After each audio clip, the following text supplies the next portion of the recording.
Minister, on the 21st of March 2022, when on board the RV Mallet, Minister Ryan gave an interview during which he made an extraordinary, arrogant statement. This statement highlighted just how out of touch he and the party are with reality. He said politicians demanding a renewed focus on fossil fuels as a solution to the energy crisis need a lesson in energy economics. Minister, it is ye, the Green Party, and your coalition partners, Fianna Fáil and Fine Gael, who need more than one lesson in energy economics. Last week, on an EU-wide comparable basis, Ireland's inflation rate was 8.2%, a 38-year high. Half of the rate of inflation is due to energy alone. This, Minister, is what people who get up early in the morning have to deal with as a result of the policies of this government. In a recent submission to the Department of Finance, the Freight Transport Association said fuel price increases of 50% are having a crippling effect on the freight industry. The same can be said for farmers, fishermen and for all food producers. This all feeds in directly to massive price increases in everyday food items. Minister, this is what economics call hyperinflation. Each year, we purchase approximately €8 billion of fossil fuels from other countries. This is the single largest transfer of national wealth out of our economy, a situation that those of us in the real world know will continue for decades to come unless we develop our own fossil fuel resources. This, Minister, is what economists call a balance of payments deficit. Minister, you have no difficulty with the fact that we import fossil fuels from other countries, but you and your Green colleagues have an ideology that this is okay, as long as we do not produce them ourselves. This despite the fact that transporting these fossil fuels imports creates 14 times the carbon footprint of developing and consuming our own oil and gas resources. This, Minister, is what economics refer as a greenwashing, and the outsourcing of some of our emissions. This is green hypocrisy. Minister, you do not need a shorter shower. What you definitely need, though, is a long, cold shower to wake you up to the realities of the national energy crisis. Each year, the Department of the Taoiseach prepares a national risk assessment. And I would like, Minister, if you would take interest in what we are saying. And I do know the Green Party have no interest in what's going on in the reality world, but I appreciate you give me that courtesy of the 9 minutes I have, if you don't mind. Each year, the Department of the Taoiseach prepares a national risk assessment. In the 2021 assessment, which was signed off by the Taoiseach, energy security was one of the key risks identified. It has highlighted the potential disruption to secure and sustainable energy supply. It emphasised that it is vital that Ireland ensures affordable, sustainable and diverse energy supplies. What you, Minister, supported by Fianna Fáil and Fine Gael, are doing is the polar opposite. Minister, your department is responsible, and Minister Ryan's department is responsible for preparing a national energy security review. This should have been published by your department 3 years ago. It was a cornerstone of the programme for government, which all three government parties signed up to 2 years ago. As of today, it still has not been published. Yet, on the 6th of June 2022, it was reported on a national newspaper that on the 26th of May 2022 that the department convened a meeting at the National Emergency Coordination Centre to discuss the oil emergency crisis.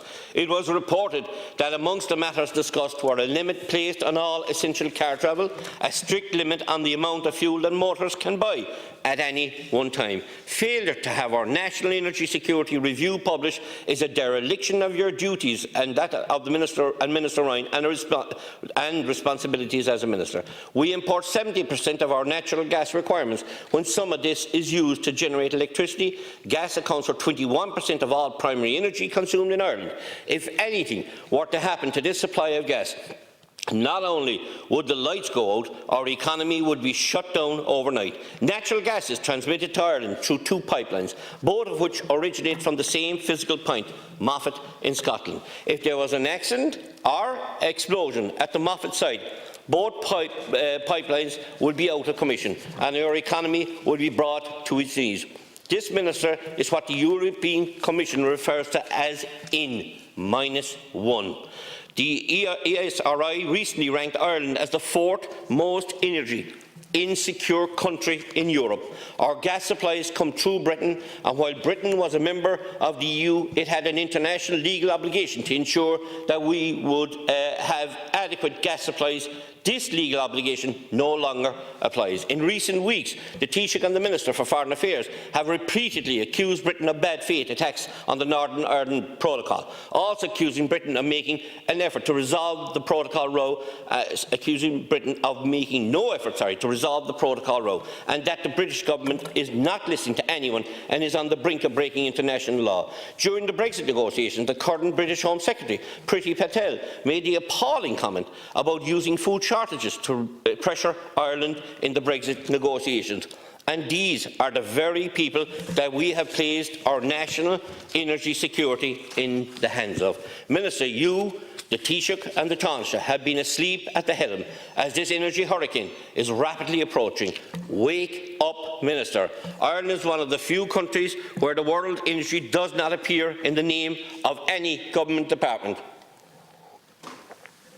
This in itself demonstrates the lack of priority that this government places on a fundamental area of national security and prosperity. Minister, we are not climate deniers here. We are realists, not idealists. In an interview with the Newstalk on 29 September 2021, the Minister Ryan said that Ireland will need fossil fuels going forward.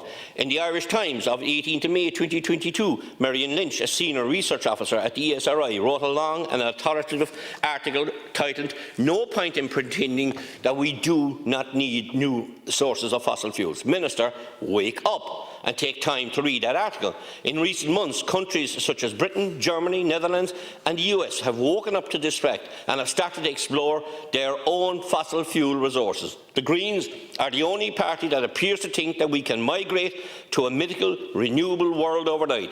The CSO has recently published an official statistic that fossil fuels provide 87% of all primary energy consumed in Ireland, and still you and your convert to Taoiseach are placing all of your energy chips on the wind roulette.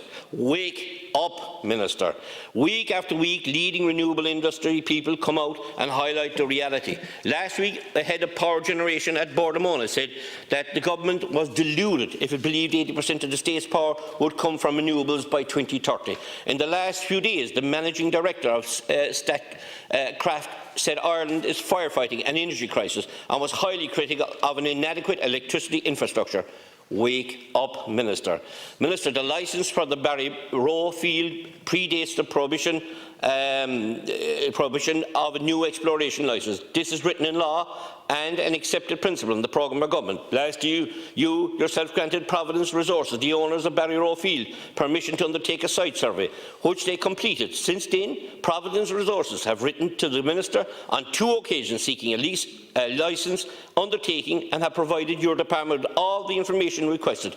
Your Minister have not replied to either of those letters. One could assume from the approach that you are stonewalling the company to progress the Greens' agenda. If this is the case, it is in direct contravention of the Code of Conduct for Office Holders, in which the Standards Commission says public interest should always take precedence over the interest of a political party. Minister, if your strategy is to stonewall and frustrate the company, you are also exposing the state to a potential massive legal claim for interfering with the company's legitimate property rights. Minister, this time, the answer ain't blowing in the wind, but the answer may be lying in the shallow waters 50 kilometres off the shore of Barry Rowe, in the constituency that I am honoured to represent, where the people do get up early in the morning and do work extremely hard and live in the real world. Having the honour of being one of their elected representatives, these are the people that I will do whatever I can to protect in the coming energy and food crisis. Minister, wake up.